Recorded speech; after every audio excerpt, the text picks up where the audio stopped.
You're now tuning into The Cover Gang. What's going on, Cover Gang? We're here to recap our Week 7 picks against the spread and their performance. And then at the end of the video, we'll give our coveted Thursday Night Football pick for Week 8. So, we're sitting pretty decent right now. I went 8-4 against the spread so far. You are sitting at 7-5 on the week. Not too bad at all. This game, but for us, it's for all the marbles for better of the week. And if there is no tie, because even if you get this one right, I did the math, you will be up more units than me. So if the Vikings, even though it's a half unit play for you, if the Vikings cover, you'll win the better of the week. And then if the 49ers cover, I will win, and I will be up 7 units on the week, which will be our best week yet. So feels pretty good. Feels pretty good when we came in last week with pretty high confidence, especially in that primetime slate, and I got a chance to go 4-1 in the primetime slate, which has been my most confident primetime spot yet, because this week 5 and week 6, it was kind of rough. I didn't have a lot of double unit plays, but we come at it strong this week, and for good reason. But I feel like the public got. What do you think, man? Yeah, they definitely did. We've been waiting on this moment for the past 3 or 4 weeks, it seems. Maybe even since the beginning of the year. But they did finally. I'm sitting here at 7-5, but my 5 losses, a few of them were half unit plays. My 2 double unit plays I recommended last week both hit. My pick'ems, I went 4-1 in one of them, and I'm sitting at 4-2, and then I got the Vikings plus a touchdown tonight. So. Yeah, like I said, it's the biggest bet I made of the year so far was Philadelphia -2 last night. That hit, so one more month of not having to worry about getting evicted. We're having to take dinner tonight instead of McDonald's. It's a good Monday for sure. But yes, the public got what was coming to them, regressed to the mean some. We're going to keep doing what we do going forward in these next few weeks as far as trying to stay on the sharp side, trying to fade games like tonight, for instance. But 90% of the bets coming in on 49ers tonight. Like I said, we'll see how the chips fall, but that's if anybody can do it, they can do it. So either way, though, if you win tonight, you go 9-4. That's a hell of a week. I'm at 7-6. Yeah, that's above 500. And like I said, most of my losses were games I didn't have a whole lot of money on. Tonight, it's a half unit on the Vikings because I could see the 49ers doing it, but I got to fade that spot. But anyways, I don't know. It feels good, man. Yeah, like I said, I mean, everything that we've been waiting on and been talking about, the chickens came to roost or whatever for this week. It's like the Browns spread. You got the Commanders spread, the Raiders on the road, the Buccaneers, all of those teams, they were 75% or more bets and all the public sides, and they all just landed exactly how we were looking. Especially on one of the bigger, attention games was the Lions in that 1:00 slate. And I know a lot of people, all the commentators, they're sitting there before the game like, man, this Lions team is built different. Like Rex Ryan, he's just going in, and I'm like, oh yeah, we're on the right side in this one for sure. The game was over halfway through the second quarter. And the one we didn't do right, and if we could have an even better record right now is, of course, the Patriots. But we were just so beaten up by losing with them that we were just like, don't care. And we know that we should have taken it. I mean, we talked about it was that. Definitely the sharp side. And I told we talked about it before going on air. We was like, we know that this should not be 8.5, 9 before kickoff. It was down to right at 7, and then they won outright. As soon as I heard the announcers saying the Patriots have never been this big of a home underdog, and since the beginning of Bill Belichick's career, I'm like, oh, here we go. Here's we go. The spot. Yeah, finally, here's the spot. But we both put a half unit on that one. I honestly didn't even put a dime on that game. That's the first game of the year I did not bet because I knew the Patriots was the sharp side, but I recommended the Bills on here, and I couldn't let the Patriots take any more of my money, so I just stayed away. The Bills, man, they're just my Super Bowl pick. The Bills, they are doing what they did last year at the beginning of the season. Josh Allen just reckless with the ball as usual, making too many mistakes. They come out, start out slow against these bad teams. they got to get right, man. That was my Super And, Bowl and they pick, and fixed it in a short week against another bad team. yeah, they are on the Thursday night slate, so we'll see where go with that one. But yeah, this team, like, you want to say, well, they drop a couple games here, after they beat the Dolphins, they're riding high, they drop a couple games, but now it's 3 games in a row that they're just completely struggling. Almost lost to the Giants. I mean, the Giants, like, I don't know. It's a trend. It's like 3 games in a row. Okay, all right, now something's not right. Like, what are we doing here? But one thing I want to add before we go to the next segments is at the end of the day, we have this little better competition between you and I. Usually we disagree on 2, 3, 4 games out of the week, and you're up on me 2-1 this week. But I knew it was the sharp side on the Giants. You knew it was the sharp side on the Steelers. I've had other friends. They want me to, that are Steelers fans that said I tried to tell you so before kickoff. Blah blah blah. And I knew it, and I just I let a little bit of maybe subjectivity get in the way because I don't believe in this Pittsburgh team as far as making a playoff run, make you it to always the say playoffs. So Kenny Pickett, small hands. That's what anytime I tell you to take the Steelers, you're like, Kenny Pickett has small hands. I'm like, when that game, well, the Rams were up 17-10, and I was like, okay, but once they tied it up, I was like, yeah, and you was getting the hook too before kickoff. I think at the time recording, the best you could get was 3, but it's just we at the end of the day, it's our job to come on here and give the best sharp sides possible on each game. And I had one in, I was trying to talk you into taking Giants over Commanders. You couldn't bring yourself to do it because Giants has burned you so much, and I just couldn't trust in Kenny Pickett enough, and you should have taught me into that one. So yeah, we both owed each other one there. we both have biases a little bit, and that's what we're trying to get rid of. In betting, you just have to it's week to week. Yeah, week to week, take it 1 week at a time. You got to forget about yesterday. All the winnings we earned last night, all throughout yesterday was, that's money that's in the bank account, and then we're looking for plays on the upcoming schedule. So yeah, dude, that Browns Colts game though, that really, I mean, that total was set at like 41, and like most people were saying like take the under like that, and I thought it too, like it was gonna be a low scoring game, but that game just kept on going. I mean, it was crazy. Like if you were on the Colts spread, any of them, you're happy because you covered, but you were back and forth on that game. I mean, that was a huge public side, but it was a great game. I mean, came down with the Browns pulling it out, but phew, I don't know. What do you think about that one? I lived the better dream on that one because earlier in the week the Browns opened up as just a 1-point favorite. I grabbed the money line, and then it went to +3, and that's what I recommended on the podcast. So it's kind of a win-win there whenever the line moves that much, and you can benefit from both sides. So that was good, but I didn't think the Browns would pull it off. I thought Colts were going to end up winning outright, but. And I got a little bit of some beef with you on Mr. Myles Garrett. Garrett. All right. You've disrespected that man too much in the past, saying that he's not on T.J. Watt's level, not on Micah Parsons' level, not on Nick Bosa's level. Give him his due diligence. A man of that size should not be able to Troy Polamalu jump over the offensive line and block a kick. He was all over Minshew. He's the reason they won that game, reason they stayed in that game. He is and he's double teamed every time. He's just a force to be reckoned with. So he's looking, with Parsons having a couple okay games, he's looking closer like maybe defensive player of the year because Brown's defense is still rated the number 1 defense in the NFL, even after giving up 8 points to the Colts yesterday. Yeah, props to Myles Garrett and that Browns defense. I mean, you're a big advocate of him, and I like Myles Garrett. He's a freak athlete. He could have played basketball. I don't know if you know his history or whatever. He was really good at multiple sports. I mean, he's just one of those specimens. He's just good at a lot of different things, built to be an athlete. But yeah, I mean, I think as far as refinement, I made those points that I just think T.J. Watt and Nick Bosa are a little bit better at getting after the quarterback. But hey, he's making a run for it this year. That's the kind of position that every year to year it can swing, a lot. Just like cornerbacks, like they don't stay on top for long. So he's up there with them. I mean, I would have put him at 4, behind those 3 that you mentioned. But hey, this year maybe he's 2, maybe he's 1. We'll see. But he's making a case. But yeah, that Browns defense is looking really good. And let's, we're recapping the week.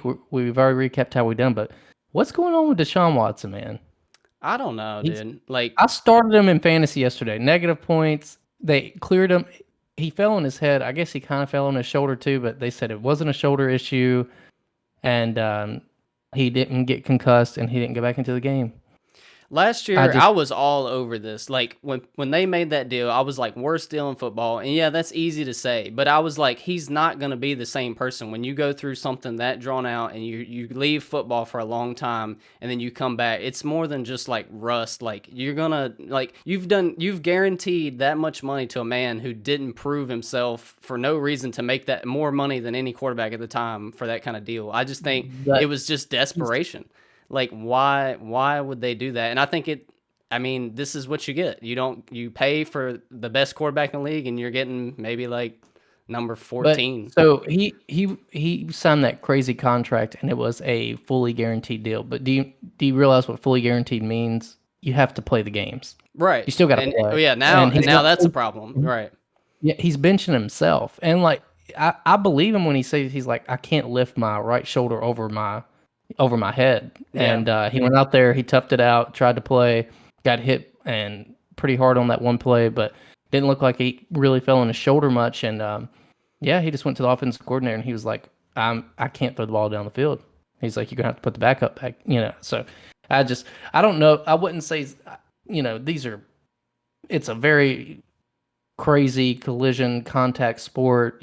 He's a really good athlete, but maybe he's really going through a lot of pain. But If the you look Browns at this cleared him to Browns play. team, though, that is the one huge blemish on their team. Like that, how much money is allotted to that man? Like if you think about their team and how Yeah, this well, is they got to do it this year. Like right? That he's was got to be a part of it because PJ right. and what is it, DTR, they're not taking him to the promised land. So he's got to take snaps. Like you said, he's been out of football a lot, and he's got to string together some games. But they won despite of it barely. But I don't know what he needs. I don't know if he needs another week off and just to get that shoulder right. I don't know if he's gonna, he needs to get seen by somebody else. But I don't Yeah. know I want to believe in him because I do think he's a competitor and he wants to get out there and play with his team. I don't doubt that really, but I don't know why they're clearing him to play if he's saying that he can't lift his arm over his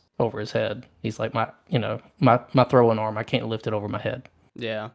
I'm sure they're having some kind of miscommunication too. He doesn't seem like the best at dealing with public altercations or communications with his management. Who knows what's Yeah, happening he behind the likes doing scenes? things in private a lot more. Had to throw that one in there. But yeah, the Ravens and the Bears, like just dominant performances. Like, and I mean, we knew going in those games. We talked on the phone. We don't usually do this either. We don't call each other on Sunday because we're like it's a jinx usually. So but like for some reason we called each other Sunday and we're like, yeah, feel really good about that Ravens one. You were like the Bears and reverse line movement. Like I'm like, yep, we're on the good side of that one too. Like you just know sometimes on Sunday and like those two games, I was like, oh yeah, we're in good company right now.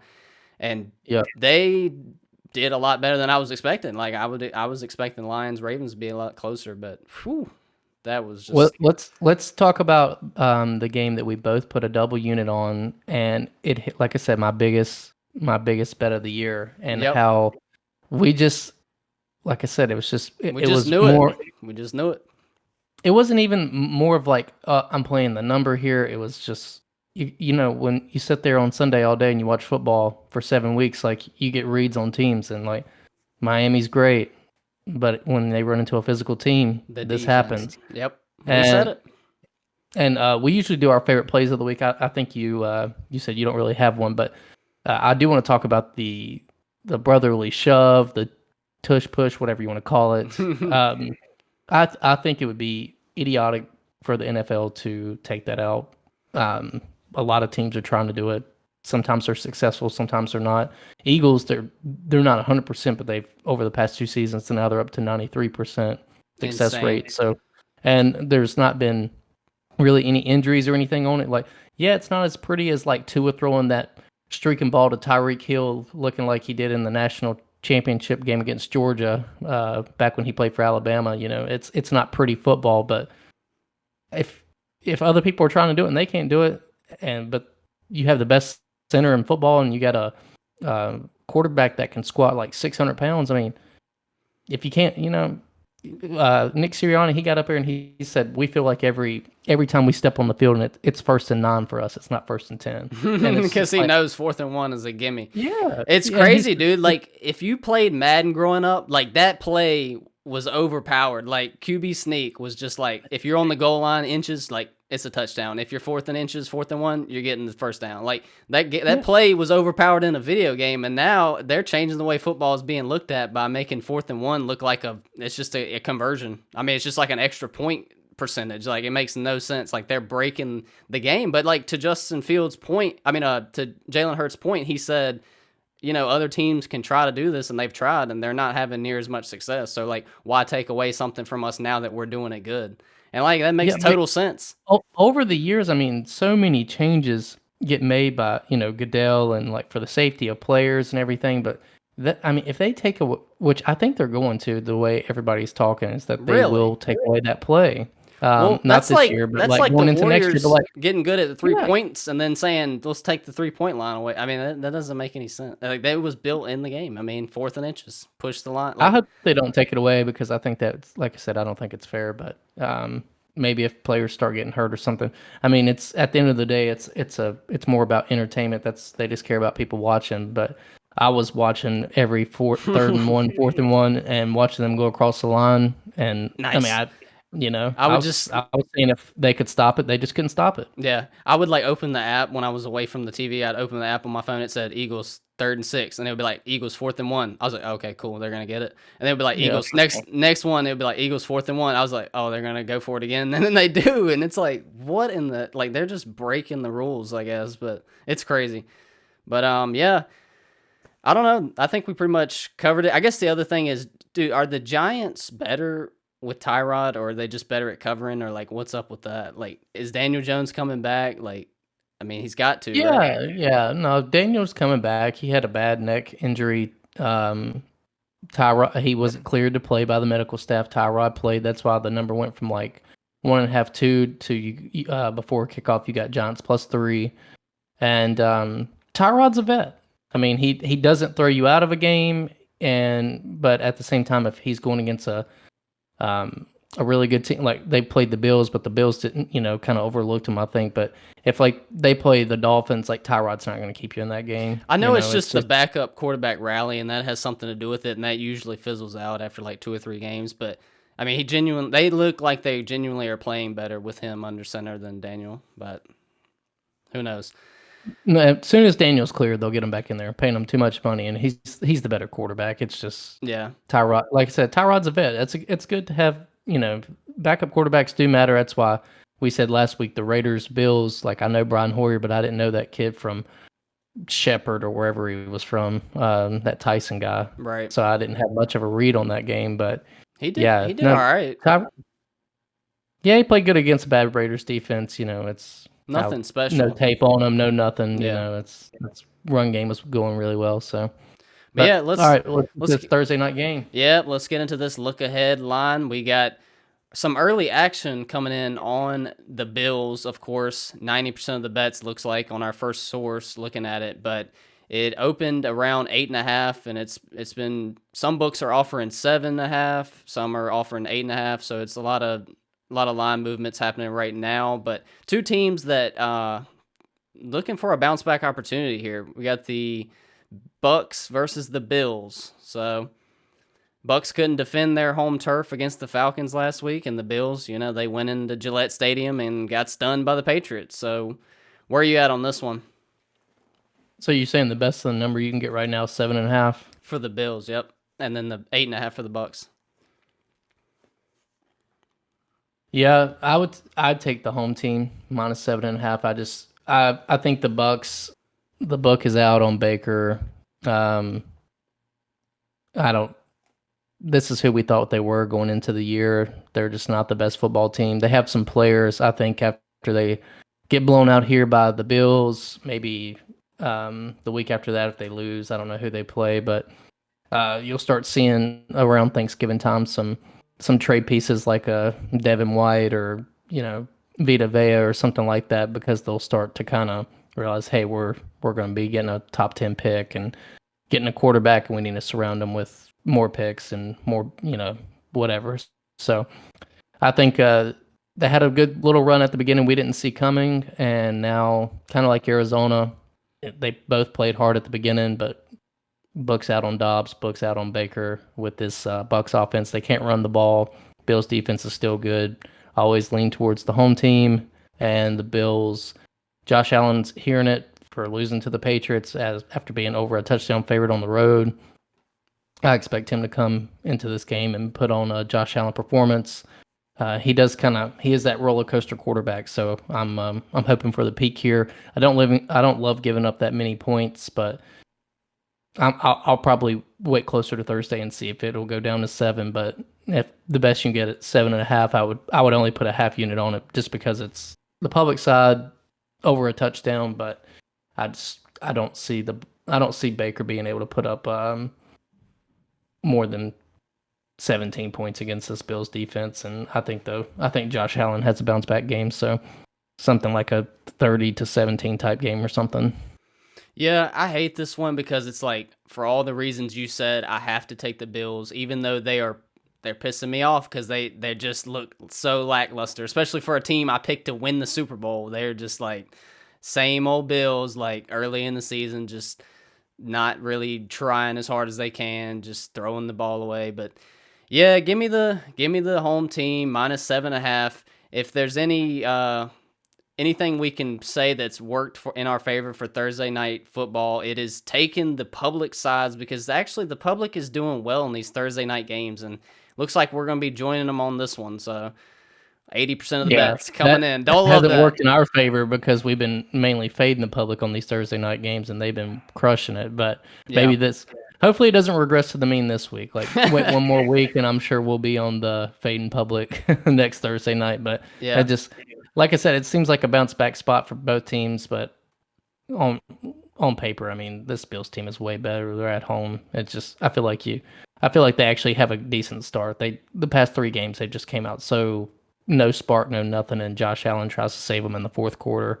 You see a little bit of a spark come Thursday. Yeah, and I'm not really making this, but it's a regular unit. I'm not going to do half unit just because like the Bucks offense versus that Bills defense. That's really what I'm focusing on. That's why I'm taking the bet. The Bucks just can't run the ball. Yeah, they can't. Atlanta They have no offense. Blew them out yesterday. Yeah, that game should have been over halfway through the third quarter, but Ritter fumbled on the 1-yard line, and then he ran the ball in, and fumbled out of the end zone for a touchback. I mean, and they still ended up winning 13. I thought we were going to lose that bet, and that was one of my favorite bets of the week. I was like, okay, Baker's going to get them into field goal position, and he ended up throwing a pick, but Atlanta outgained them, I think, by like over 100 yards. They had 3 red zone turnovers. Usually when that happens, like, your bet's dead. Right. So yeah, take the Bills -7.5 because of their defense versus Bucks offense. Like, that's what I'm taking it for. Not because the way that offense on the Bills looks, it's not that great either right now. So we'll see if they can tighten things up this Thursday. But tune in later this week for our coveted week 8 picks against the spread. And we're covering every game every week. We both got profitable records right now. Let's see if we can come back at it with another profitable week in week 8. Thanks for tuning in. As always, let's cover the spread. Peace. Let's go Vikings tonight.